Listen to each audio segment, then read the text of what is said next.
Hi, my name is Jared and this is Horror October. Yesterday, I recommended a campy but entertaining movie that won't be making anyone's top horror movie list anytime soon. A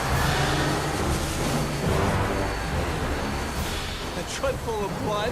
You gotta be shitting me. Today's recommendation, on the other hand, is a masterful movie which hopefully ends up on many of your top 10 monster movies of all time list. Today's recommendation is The Mist, 2007, directed by Frank Darabont, whose career is among the most underrated of any screenwriter. He wrote Nightmare on Elm Street 3, The Dream Warriors, the second best film in the Nightmare franchise, as well as The Blob, 1988, a movie which made last year's Horror October list and is an absolute delight, The Fly 2, 1989, an underrated sequel, as well as developing and executive producing the first 1.5 seasons of The Walking Dead, aka The Good Parts. Despite that, he is probably best known for his Stephen King adaptations, which include The Shawshank Redemption, 1994, the highest rated movie of all time on IMDb, The Green Mile, 1999, and The Mist, 2007. Is The Mist an all-time masterpiece like The Shawshank Redemption? Probably not, but it is still an exceptionally well-crafted, well-acted, and interesting movie, which is way, way better than a movie about creepy bugs has any right being. So what's the setup? The Mist starts out with Thomas Jane, who is a painter for movie studios, chilling in his huge house being a smarmy dick. He ends up going into the local supermarket in town, which is crowded with tons of locals. Shortly after arriving, however,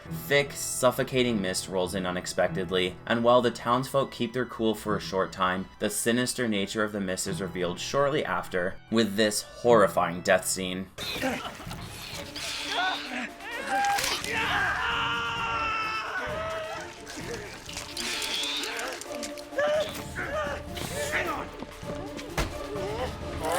And naturally, everyone is thrown into a state of panic. Can they survive long enough to unravel the mystery of the mist? I am a huge sucker for grotesque monster movies, as well as movies where characters are stranded in a single location and forced to attempt to survive using only their wits and limited resources. The Mist executes both of these premises to perfection and has the intelligence to trap the townsfolk in a supermarket, allowing them to have enough resources to mount an ambitious defense, but also providing enough essential resources, such as food and water, to allow the story to focus on the interaction and mental state of the townsfolk themselves. Far too many monster movies get caught up in boring, bland action scenes and forget that for the most part we want to see human relationships and dynamics, as long as it's written and portrayed intelligently and competently. The Mist not only succeeds at this, but ends up leaping that hurdle so spectacularly that it lands among the top horror movies of all time, not just monster movies. Alright, so that's recommendation number 4 for Horror October, and check back in tomorrow for a movie that will make you think twice before taking a summer vacation to a lake.